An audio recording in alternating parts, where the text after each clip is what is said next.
여러분 안녕히 주무셨습니까? 우리가 잠든 사이 어떤 일이 있었을까요? 저희 굿모닝 글로벌과 함께 미국 증시 체크해 보시죠.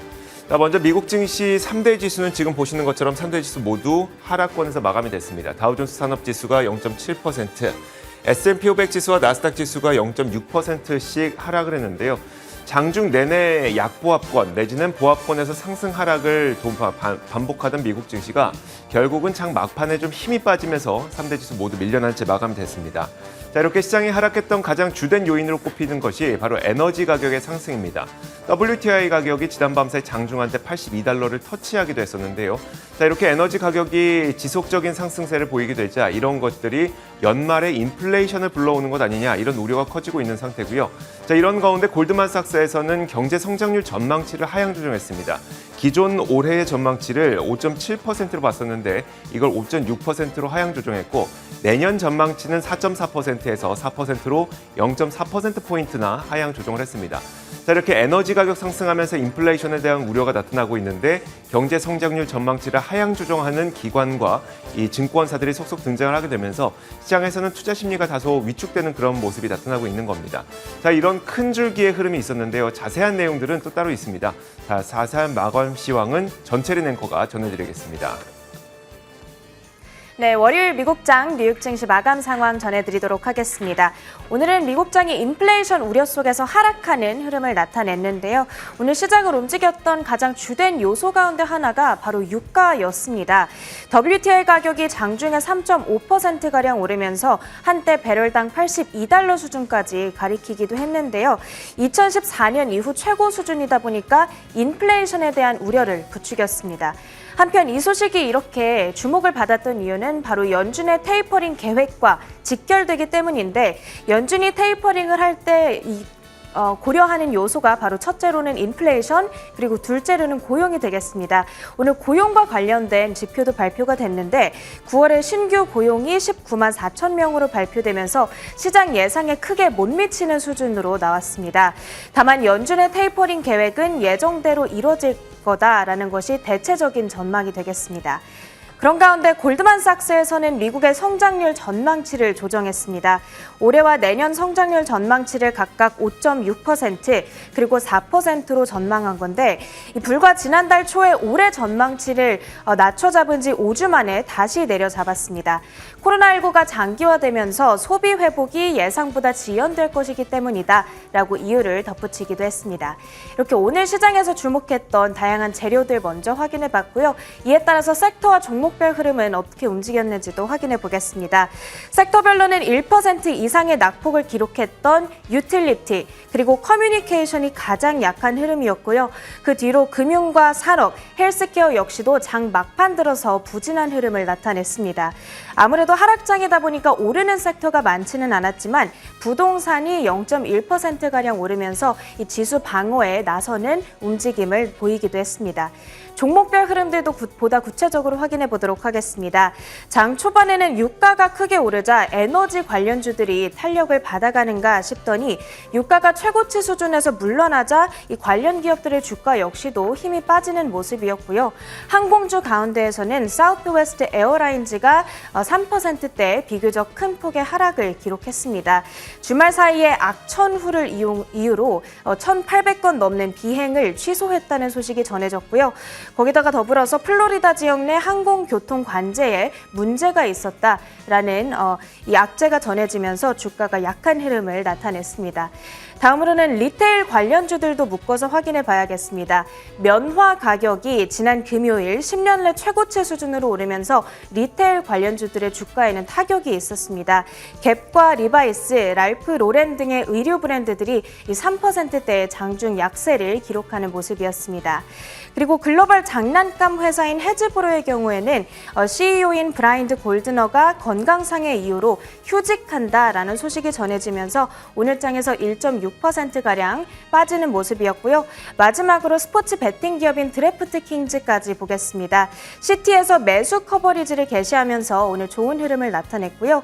베팅 기업들 중에서만큼은 시장 주도주에 자리해 있다라는 평가를 덧붙이면서 오늘 장에서는 2%대의 상승 흐름 가리켰습니다. 다음으로는 상품 선물 시장 시장 흐름까지도 확인해 보도록 하겠습니다. 먼저 오늘 시장을 가장 주되게 움직였던 유가부터 봐야겠죠. 이 중국에서의 전력 부족으로 인해서 최근에 글로벌 수요는 급증을 했는데 공급은 원활하지 못하다 보니까 유가가 최고치 수준으로 올라섰다라는 분석이 되겠습니다.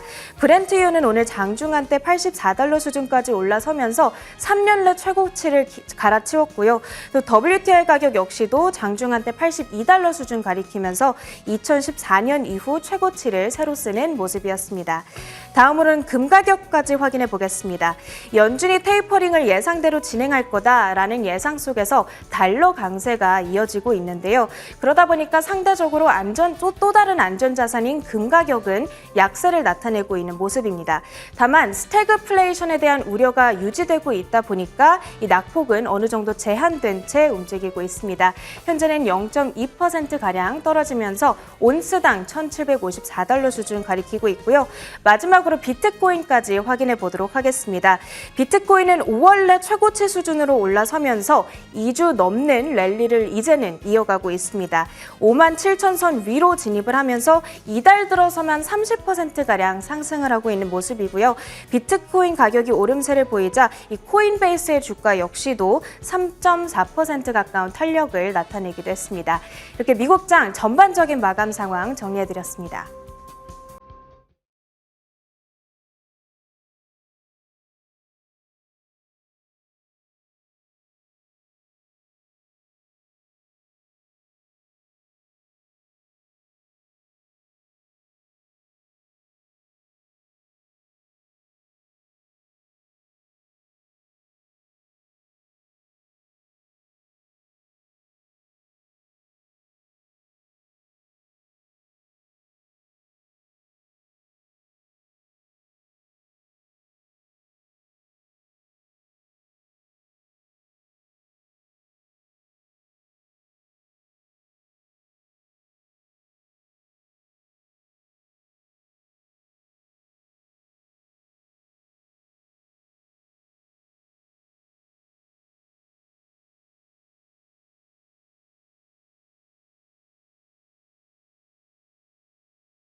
자, 지난 밤 사이 미국 시장에 있었던 일들을 키워드를 선정하면서 자세히 분석해 보겠습니다. 애프터마켓.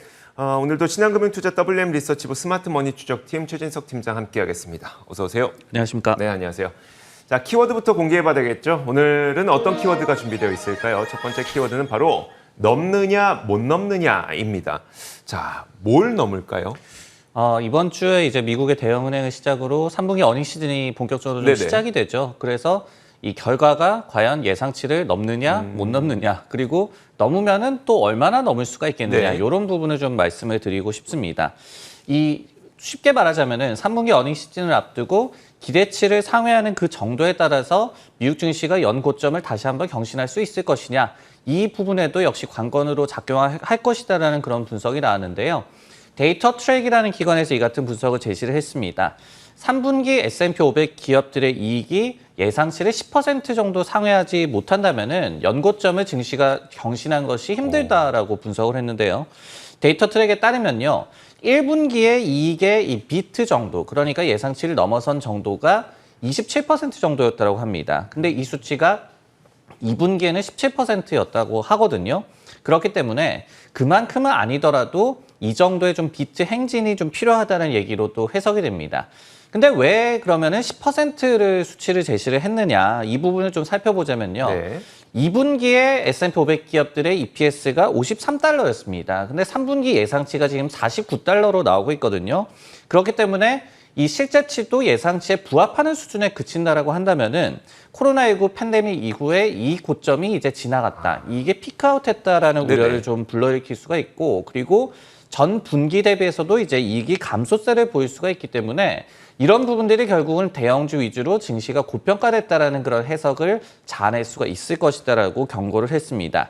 즉 예상치보다 최소 10%는 더 높은 54달러의 EPS 정도가 나와야지 이익 모멘텀이 여전하다. 그렇기 때문에 시장에 4분기와 내년 이익 전망치가 너무 낮다라는 좀 해석이 나올 수가 있기 때문에 그래서 증시의 추가 상승을 이끌 수가 있다. 이런 로직으로 이해하면 될 것 같습니다. 와, 그러니까 지난 1분기에는 시장에서 100달러의 이익이 날 것으로 예상을 했다면 실제로는 127달러의 이익이 났었던 거고 2분기에는 100달러의 이익을 예상했다면 117달러의 이익을 기록했던 게 지난 1, 2분기였었는데 자, 이번에는 만약에 100달러를 예상하고 있다. 그러면 적어도 110달러 이상을 해놔야 그래도 만약에 그 110달러 이상을 하지 못하면 연고점 경신은 좀 힘들 것이다. 이런 전망이네요. 좋습니다. 자, 그러면 그 반대로 얘기하자면 3분기 어닝 시즌을 두고 좀 경계심을 가져라라는 주의성 경고로도 들리거든요. 자, 우리는 이번 3분기 어닝 시즌을 앞두고 어떤 부분을 좀 주의해야 될까요? 네, 이제 말씀해 주셨듯이 이번에도 좀 비트 행진을 볼 수가 있다면은 네. 다시 한번 좀 신고가 행진도 기대해 볼 수가 있다. 하지만 반대로 얘기하자면은 그만큼 좀 과제가 남아있다 이런 얘기로도 들리거든요. 그러면 우리가 이제 3분기 어닝 시즌을 앞두고 어떤 부분에 좀 주의를 기울여야 하느냐 이 부분에 대해서 좀 말씀을 드리고자 합니다. 결국은 이제 많이 나오고 있는 얘기지만은 공급망 차질이라든지 그리고 비용 확대에 따른 예상 밖의 어떤 이익 미스 또는 실망스러운 가이던스를 주의해야 한다. 이런 의견들이 좀 많이 나오고 있는데요. 이날만 하더라도 뱅크 오브 아메리카에서 3분기 EPS 전망이 석 달간 3% 정도 상향이 됐다. 하지만은 공급망 이슈라든지 델타 변이 확산 그리고 인플레이션 압박 등의 악재가 여전히 산재해 있다라고 분석을 했습니다. 그러면서 자신들은 3분기 S&P 500 기업의 이익 전망을 2달러 내린 49달러로 제시한다. 즉 시장의 전망치와 그냥 부합하는 수준이다라고 얘기를 했거든요. 네. 그렇기 때문에 실제치도 전망에 부합하는 것은 가능하다. 하지만은 가이던스가 좀 어글리, 나쁠 수가 있다라고 또 경고를 하기도 했습니다. 여기에 덧붙여서 2분기 기업들의 이익 마진이 역대 최고 수준이었지만은 그때도 기업들이 인플레이션을 감내하는 것이 다소 좀 힘들다라고 토로를 해왔다. 하지만 이후에 상황이 더 나빠졌다라고 얘기를 하면서 이번에 우리가 실적 시즌을 좀 바라보면서 어떤 부분에 좀 주의를 기울여야 할지 좀 힌트를 제공을 했습니다. 자, 이렇게 말씀하시면 굉장히 좀 추상적으로 보일 수도 있겠지만 가장 대표적인 사례가 우리가 바로 전에 경험했었던 나이키 실적 정도를 떠올려 보면 이해하기가 쉽겠네요. 그러니까 실적 자체가 나쁜 건 아니지만 베트남이나 이런 공장 그 지역에서의 공장이 잘 돌아가지 못하다 보니까 가이던스를 낮췄던 것이 나이키의 주가에 또 급락을 이뤄냈기도 했었는데 이런 것들이 이번 실적 시즌에 나올 가능성이 있고 나온다면 그 부분을 좀 조심해야 되겠네요. 네, 그렇기 때문에 나이키와 비슷한 단기 급락을 또 주의해야 할 섹터 그리고 기업들이 좀 남아있다라고 네네. 얘기가 할 수가 있겠고 근데 이제 나이키의 예를 본다면은 근데 나이키가 단기 급락을 하고 나서 주가가 빠르게 좀 회복을 했고 그리고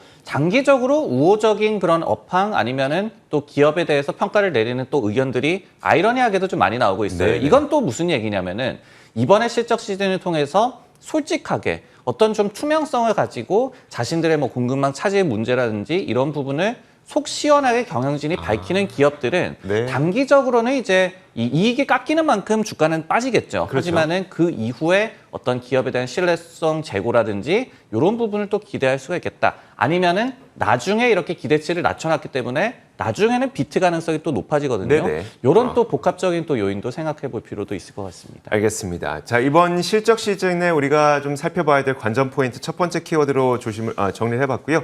자, 두 번째 키워드 공개하도록 하겠습니다. 두 번째 키워드는 바로 이겁니다. 다이먼 가라사대.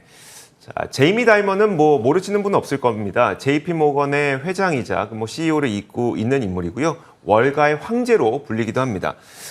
JP 모건의 제이미 다이먼 회장은 억만장자 사업가 또 혹은 존경받는 투자가 이런 식의 명칭도 많이 갖고 있고 뿐만 아니라 글로벌 금융위기 당시에 오히려 가치가 폭락했던 은행들을 오히려 공격적으로 인수함으로써 JP 모건을 1위의 미국 금융그룹으로 성장시킨 인물로도 꼽힙니다. 그렇기 때문에 이 인물이 한 이야기는 시장의 무게가 상당할 수밖에 없는데요. 그럼 지난밤 사이 JP 다이먼은 어떤 이야기를 했을지 전해드리도록 하겠습니다.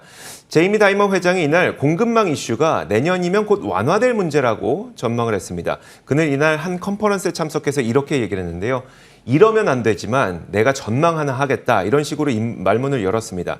이번 공급망 이슈는 내년이 되면 이슈도 아닐 것이다 이렇게 전망을 했는데 그러면서 지금이 가장 최악의 국면이라면서 기업들이 늘 그랬듯이 시장 시스템은 여기에 적응할 것이라고 설명했습니다. 시장은 전망할 수 있는 게 아니죠. 그러다 보니까 제이미 다이먼 회장은 내가 이러면 안 되지만 그래도 전망 하나 하겠다라고 표현을 한 거고요. 그러면서 공급망 이슈는 내년에 이슈도 아닐 것이라고 한 거는 그가 전망하기에는 내년에 이 문제가 거의 풀릴 것으로 너무나도 명확하게 보이기 때문에 이렇게 전망했다고 보면 될 것 같습니다. 일부 시장 참가자들은 사실 이 공급망 이슈가 2023년, 그러니까 내후년까지도 이어질 것으로 전망하는 시각도 분명히 있거든요. 그럼에도 불구하고 다이먼 회장은 그럼 왜 이렇게 장밋빛 전망을 내놓고 있을까요? 바로 소비가 워낙 강하기 때문입니다. 그가 이렇게 얘기를 했는데요. 소비자들이 대체품까지 사들이고 있다는 점을 명심하라고 지적을 했습니다. 쉽게 말하자면 소비자들이 차를 사지 못하니까 집에 인테리어를 하고 있고요. 또 해외여행을 못 가니까 국내 여행을 하더라. 즉 소비 강도가 너무 강하다라는 것을 의미한다고 설명을 했어요. 여기에 더해서 팬데믹 이전에 비해서 소비가 20% 이상은 늘었다면서 이 덕분에 기업들은 매우 좋은 상태이고 경제 성장률도 향후 몇 년간은 더 좋을 것으로 전망을 했습니다. 현재 공급망 이슈는 경제 전반의 문제점으로 꼽히고 있는데 최근 에너지 가격 급등도 이런 공급 부족에 따른 현상으로 연결이 되죠. 그러다 보니까 과연 제이미 다이먼 회장의 전망이 맞을지 아니면 좀 우려 섞인 목소리를 내는 2023년까지의 공급망 이슈가 남아있게 될지 이건 뭐 전망은 못하겠지만 어쨌든 시장의 영향력이 강력한 제이미 다이먼 회장은 내년이면 문제도 아니다 이렇게 일단 전망을 했거든요. 자, 공급망 이슈에 대해서 월가에서 전반적인 의견은 좀 어떨까요? 일단은 이슈가 어디에서 기인했냐라고 그 관점을 이 차이를 두느냐에 따라서 좀 이 전망도 달라질 것 같은데요. 네. 9월 말쯤에 골드만삭스가 여기에 대해서 좀 자세한 보고서를 좀 냈습니다. 그 부분을 좀 인용을 해보도록 하겠습니다. 지금은 뭐 웹사이트에도 다 공개가 돼 있는 그런 네네. 자료인데요. 현재 이제 공급망 차질이 어떤 이 캐파의 부족, 생산 설비의 부족보다는 노동력이라든지 중간재 그리고 배송 부분, 즉 인풋의 부족 때문이다라고 골드만삭스 측에서는 좀 해석을 하고 있었습니다. 그렇기 때문에 구인난이 좀 완화가 되고 그러니까 좀 일자리를 사람들이 좀 많이 채우게 되고 그리고 앞으로 소비가 이제 재화에서 서비스로 좀 더 이동한다라고 한다면은 생산망 차질 문제도 빠르게 좀 회복이 될 수 있을 것이다라고 봤거든요. 다만 이제 중간재 중에 하나인 이제 반도체 같은 경우에는 반도체 부족 현상이 그 완화 시점을 원래는 뭐 올 가을 정도로 점쳤었는데 이미 좀 지나간 것 같고 내년 상반기 정도로 지연시킨다라고 골드만삭스 측에서는 얘기를 했습니다. 이 반대로 어떻게 본다면은 뭐 캐파 부족이 이 같은 생산망 차질의 원인이라고 보는 기관이 있다면은 네. 좀 공급망 차질 문제가 좀 장기간 이어질 수 있을 것이다라고 볼 수도 있는 것이고요. 그리고 여기에 더해서 뭐 동남아 지역에서 코로나19 상황이라든지 이런 뭐 보는 관점에 따라서 전망은 좀 계속해서 좀 다르게 나타나고 있는 것 같습니다. 알겠습니다. 뭐 이렇게 계속 엇갈리고 있다 보니까 누구의 전망에 맞는지를 뭐 우리가 탁 찍어서 거기에 맞는 전략을 세우긴 좀 어려울 것 같고, 그 인플레이션에 대한 우려와 그리고 공급망 이슈가 어떻게 풀려가는지를 좀 보면서 시장에 대응하는 것이 지금은 좀 가장 현명한 방법이 아닐까 싶습니다. 자, 다음 키워드 한번 살펴보도록 하겠습니다. 다음 키워드는 바로 이겁니다. 날씨만 문제일까요? 자, 어떤 내용이길래 날씨만 문제라는 키워드가 나올까요? 네, 이제 미국의 사우스웨스트 항공의 주가가 간밤에 4% 정도 하락을 했죠. 근데 이제 며칠간의 대규모로 항공편을 좀 취소했던 그 사태 때문이었습니다. 토요일에 2,000편 이상을 취소했다라고 하고요. 그리고 일요일에 1,124편, 그리고 월요일에도 상황이 나아지긴 했지만 여전히 취소 건수가 363건에 달했다라고 외신 보도에서 나오고 있습니다. 근데 이제 사측에서는 일부 지역에서의 악천후와 그리고 항공교통 정리 문제, 에어 트래픽을 좀 정리하는 문제라고 볼 수가 있겠죠. 네. 그리고 이제 직원 부족 등을 좀 이유로 제시를 했는데 사우스웨스트 항공에서는 여름에 이런 어려움을 좀 겪은 후에, 그러니까 스케줄이 굉장히 빠듯한 그런 상황을 겪은 후에 가을에는 항공편을 줄이겠다고 미리 예고한 바가 있었습니다. 하지만은 예상보다도 더욱더 좀 많은 항공편들을 좀 취소하게 되고 좀 이유도 석연찮게 밝히자 주가가 좀 급락한 것으로 해석이 되고 있습니다. 뭐 악천후, 항공교통 정리 문제 이런 건 저희가 좀 와닿지 않는 문제인 것 같고, 반면에 직원 부족 문제를 또 이유를 제시했다는 게 좀 의미 있어 보이는데, 자, 이번에 항공편을 대거 취소한 게 업계의 인력난을 노출시키는 또 하나의 예시라고 봐도 될까요? 네, 충분히 뭐 그렇게 볼 수 있을 것 같고, 그렇기 때문에 복수의 기관에서 이번이 뭐 단순한 문제가 아니다 이렇게 네. 또 얘기를 하고 있는 것 같습니다. 이미 이제 사우스웨스트 항공 같은 경우에는 조종사나 또 승무원, 다른 또 스태프 인력들이 과도한 스케줄 때문에 피로감을 또 호소를 해왔습니다. 그렇기 때문에 이게 좀 굉장히 좀 캐캐 묵었던 그런 문제였다 이런 지적들이 나오고 있는 건데요. 실제로 시티그룹에서는 동사의 인력 부족에도 불구하고 스케줄을 너무 무리하게 운영해왔다라는 비판에 직면할 수 있을 것이다라는 해석을 제시를 했고요.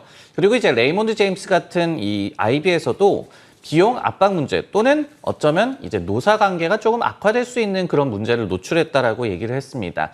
일단은 사우스웨스트 항공에서 이런 문제가 먼저 좀 불거졌는데 이런 것이 업계에 좀 광범위한 문제로 좀 노출될지 좀 더 지켜보는 것이 필요할 것 같습니다. 결국은 그 앞에 골드만삭스에서 내놓았던 공급망 이슈와도 비슷한 거네요. 인력이 좀 충원된다면 해결될 문제이지만 아직 거기까지 해결되지 않고 있다는 거기 때문에 인력이 얼마나 충원되는지를 좀 봐야 될 것 같습니다. 자, 이렇게 세 가지 키워드 살펴봤고 이어서 네 번째 키워드 보도록 하겠습니다. 네 번째 키워드는 바로 이겁니다. 예고된 두 호재라고 해서 저희 바로 옆에 보면 소파이의 기업 그림이 좀 있습니다. 자, 어떤 내용일지 바로 전해드리도록 하겠습니다. 자, 모건 스탠리가 핀테크 플랫폼인 소파이에 대해서 향후 몇 개월 내에 주가가 급등할 호재가 예정되어 있다면서 시장 수익률 상회 의견으로 커버리지를 게시했습니다. 자, 소파이는 스탠퍼드 동문들이 본인들의 후배를 위해서 동문들이 직접 돈을 모아 학자금 대출을 해주던 것을 시초로 창업한 기업이 바로 소파이인데요. 최근에는 금융기술 플랫폼인 갈릴레오를 인수함으로써 금융 플랫폼 기업으로서의 이 성장 잠재력을 높게 평가받고 있는 상태입니다. 자, 이런 기업에 대해서 모건 스탠리는 두 개의 캐털리스트, 촉매제, 주가 상승의 촉매제가 있다고 평가를 한 건데, 자, 그러면 그 어떤 내용들을 짚었을까요? 먼저 첫 번째로 모건 스탠리는 이런 소파이의 성장 시점은 정해져 있다고 평가를 했어요.